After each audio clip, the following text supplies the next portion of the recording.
大家好，我係所長馬高。今日想同大家深入一部喺1981年震驚動漫界，甚至喺整個80年代機械人動畫史上面畫下極度特殊一筆嘅神作《戰國魔神》。如果你係睇過80年代機械人動畫嘅朋友，你可能會覺得當時嘅卡通片大多都係正邪分明、壞人傻頭傻腦，主角熱血打怪獸。但《戰國魔神》完全打破咗呢種傳統套路。這部由名編劇手藤光治領軍、湯山邦彥執導嘅作品，喺嚴肅嘅科幻設定裏面注入咗大量前衛嘅黑色幽默、成人式嘅諷刺同埋極度立體嘅反派角色。佢唔單止有帥氣嘅三機合體同巨型飛彈，更有對人性、科技同宇宙意志嘅深刻思考。今日帶大家一齊走入呢部充滿光之能量、熱血與黑色幽默交織嘅經典鋼鐵史詩。故事嘅起點設定喺1999年，當時物理學家真田博士喺一塊隕石裏面發現咗一種超越人類現有科技理解嘅全新未知能量——比姆拉能量。比姆拉唔單止係一種極度龐大嘅清潔能源，更神奇嘅係佢似乎擁有自我意識，會根據使用佢嘅人嘅心靈而發生進化。如果落入善良嘅人手中，佢可以治愈世界。但如果被邪惡嘅人利用，佢就足以毀滅整個地球文明。真田博士為了保護呢種能量，秘密建造咗一艘龐大嘅移動基地亮雷號，並且設計咗巨大機械人戰國魔神。世上沒有不透風嘅牆，一個壟斷全球財閥與犯罪網嘅邪惡秘密組織毒魔釘上咗比姆拉能量。毒魔嘅最高首領毒魔帝王派出了龐大嘅軍手部隊，攻打了真田博士嘅研究所。真田博士為了不讓能量落入敵手，喺引爆研究所前，將比姆拉能量嘅核心同埋戰國魔神託付給咗自己嘅兒子真田健太，以及一班志同道合嘅勇士。從呢一刻開始，戰國魔神與移動基地踏上咗一條喺全球各地穿梭、抵抗毒魔組織、搶奪能量嘅漫長征途。戰國魔神之所以喺幾十年後依然被無數動漫迷津津樂道，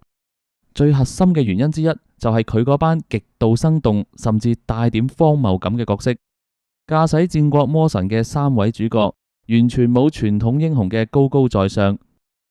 反而充滿咗市井嘅生活氣息。北條真吾團隊嘅隊長，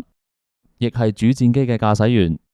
佢原本係個情報員，性格沉着冷靜，槍法極準，雖然表面上看起來有點冷酷，但關鍵時刻極重情義，係全隊嘅精神支柱。雷米島田團隊裏面唯一嘅女性駕駛員，亦係日本動畫史上極具代表性嘅強悍女主角。佢原本係個特務，性格爽朗，脾氣火爆，最討厭被人當成弱女子。佢嘅開朗同幽默，經常喺最絕望嘅關頭感染成個團隊。傑克奧利華嚟自美國嘅金髮靚仔，原本係個幫派成員，滿嘴甜言蜜語，但駕駛技術極度高超，戰鬥中表現出驚人嘅膽識。再加上真田博士嘅兒子，擁有感應比姆拉能量特殊能力嘅小男孩真田健太，以及智謀過人嘅基地司令薩巴拉斯，組成獨一無二嘅守護隊伍。最特別嘅係戰國魔神裏面嘅反派毒魔組織三位大幹部，受歡迎程度甚至不亞於主角。雷歐納德，一個極度崇尚古典美學、狂熱愛好金髮同古典音樂嘅貴族型幹部，佢每次出場都要放交響樂，連打仗都要求要打得優雅。雅達哥，一個性格暴躁、狂妄自大，但又極度怕死嘅軍閥型幹部，經常同其他人產生搞笑嘅內鬥。蘇特考克，一個身材高大、外表恐怖，但內心卻充滿算計嘅陰謀家。呢三位幹部表面上係手下，但私底下互相抽後腳，甚至喺某啲集數裏面，因為共同嘅愛好或者荒謬嘅理由，同主角群產生咗奇妙嘅默契。將反派塑造得有血有肉，又充滿喜劇色彩嘅手法，喺當時簡直係前衛到了極點。講到戰國魔神，就絕對唔可以唔提佢嗰座造型威猛、武器庫極度豐富嘅機械人。三機合體與 Tri-3 戰術。戰國魔神嘅合體機制非常獨特，佢由3架小型戰機組成。King Arrow 王齒豪由北條真吾駕駛，變形成為戰國魔神嘅胸部同核心。Jack Knight 傑克騎士號由傑克駕駛，變形成為戰國魔神嘅右腿構造。Queen Rose 女王玫瑰號由雷米駕駛，變形成為戰國魔神嘅左腿構造。3架小型戰機平時可以在空中單獨作戰，執行靈活嘅騷擾同偵察任務。當面對敵方巨型機械獸或者龐大軍團嗰陣，3架戰機就會飛入巨大鋼鐵軀體戰國魔神嘅內部，啟動完整嘅巨大機械人形態。戰國魔神高達60米，全身散發住日本古代武士與現代重裝甲結合嘅威嚴質感。佢配備咗多種強悍嘅武器，戰國戰斧、長槍可以組合成柄狀巨型武器，揮舞起來擁有切開重裝甲嘅可怕威力。戰國火箭炮背部配備嘅重型火炮，提供遠距離嘅毀滅性火力壓制。終極必殺技比姆拉光速。當戰國魔神將體內嘅比姆拉能量推到去極限嗰陣，佢嘅背部會展開5道耀眼嘅金色光翼，從頭部同胸部發射出足以貫穿宇宙空間嘅超高能量光速。5道光翼配合高能量光速嘅視覺效果，喺80年代嘅電視熒幕上面展現出無與倫比嘅震撼力。戰國魔神全劇一共26集，整部作品嘅劇情推進極度緊湊，從初期嘅兵來將擋，一步步升華到對宇宙同生命嘅哲學思考。在劇集嘅前半段，毒魔組織利用佢哋喺全球嘅龐大資源，向移動基地發動咗一次又一次嘅圍剿。因為移動基地擁有瞬間轉移嘅能力，主角佢哋喺全世界各地穿梭，從巴黎、倫敦到雪山、沙漠，每一集主角佢哋唔單止要面對毒魔軍團嘅機械獸，仲要面對各種複雜嘅地方事件同人性考驗。手藤光治編劇喺這些單元劇裏面融入咗大量對社會現實、流行文化同埋人性弱點嘅嘲諷，讓整部動畫睇起來既輕鬆幽默又充滿智商喺線嘅對抗。隨着戰鬥嘅深入，大家發現比姆拉能量並唔係單純嘅燃料或者武器。每次戰國魔神喺絕境中爆發，比姆拉能量都會吸收主角佢哋嘅勇氣、愛同埋正義信念，從而產生自我進化。到咗故事中段，比姆拉能量甚至開始影響周圍嘅環境，甚至試圖同小男孩真田健太進行心靈感應。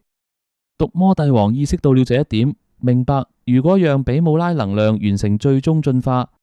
毒魔組織將會被徹底抹殺。於是發動咗不惜一切代價嘅總攻擊。故事來到第25同26集嘅終極大決戰，戰況達到了最高潮。毒魔組織集結咗所有嘅兵力，包圍咗移動基地。毒魔3幹部亦親自上陣，同戰國魔神展開咗生死決鬥。喺最危急嘅關頭，毒魔帝王親自駕駛住龐大嘅終極基地衝向戰場。戰國魔神嘅能量儲備瀕臨耗盡，機體多處受損。這個時候，小男孩真田健太同比姆拉能量產生咗完全嘅心靈共鳴。比姆拉能量喺呢一刻完成啦最後嘅自主進化，它不再只係附住喺機械人身上嘅能量，化為啦代表宇宙生命與希望嘅龐大意志。戰國魔神背部張開咗巨大無比嘅金色光之翼，被純淨嘅光芒包裹。比姆拉能量發射出超越物理法則嘅光速，一舉將毒魔帝王嘅終極基地同邪惡軍團徹底淨化。最令人意想不到嘅係，喺最後嘅決戰裏面，毒魔3幹部看清咗毒魔帝王嘅冷酷與瘋狂，發現自己一直以來只係被利用嘅棋子。喺最後關頭，呢3位極具個性嘅幹部竟然選擇咗背叛毒魔帝王，甚至喺某種程度上幫咗主角一把。戰火平息之後，毒魔組織徹底解體。北條真吾、雷米、傑克等人和三幹部瀟灑地告別，去追求各自嘅人生與美學。而健太飛向咗浩瀚嘅星辰大海，繼續探索比姆拉能量與宇宙嘅無限可能。這個既熱血又帶有一絲瀟灑與浪漫嘅結局，為整部作品畫上咗一個完美嘅句號。戰國魔神喺1981年電視版播映完畢後，由於人氣極高，喺1985年又推出咗極具傳奇色彩嘅劇場版《戰國魔神時之異邦人》。呢部劇場版由原班人馬打造，但內容完全顛覆咗機械人動畫嘅常規。整部電影裏面，戰國魔神甚至完全沒有出場作戰。故事講述40年後，已經年老嘅女主角雷米身患重病，瀕臨死亡，其餘老友真悟、傑克等重新聚首喺病床前。電影透過雷米喺昏迷中嘅幻覺與生死掙扎，深刻探討咗時間、衰老、死亡與一生嘅同伴。這部劇場版喺藝術價值上達到了極高嘅成就，被後世公認為日本動畫史上最偉大嘅劇場版之一。對於現代嘅動漫迷同遊戲迷嚟講，戰國魔神最為人熟知嘅莫過於佢喺著名遊戲《超級機械人大戰》系列裏面嘅活躍。戰國魔神嘅招牌必殺技比姆拉光速，霸氣嘅金色光翼喺機戰遊戲裏面陪伴咗幾代玩家嘅成長，讓這座80年代嘅鋼鐵巨人重新發出耀眼嘅光芒。1981年版戰國魔神誕生喺一個超級機械人動畫轉型嘅黃金年代，佢用前衛嘅角色塑造、充滿智慧嘅黑色幽默，同埋對生命與宇宙意志嘅深刻思考，證明咗唔單止係小朋友嘅玩具廣告，更可以係充滿藝術魅力嘅流行文化。嗰座背負金色光翼嘅鋼鐵巨人，嗰班嘴硬心軟、充滿個性嘅主角同反派，同埋嗰份對自由與希望嘅執着，構成這部作品永不褪色嘅光芒，就係戰國魔神幾十年後依然可以深深打動每一個靈魂嘅偉大魅力。今集解說嚟到尾聲，多謝大家收看。中意嘅朋友希望可以分享、訂閱、讚好，撳埋隔籬個啷啷，一有最新影片即刻通知你。我哋下條影片再見。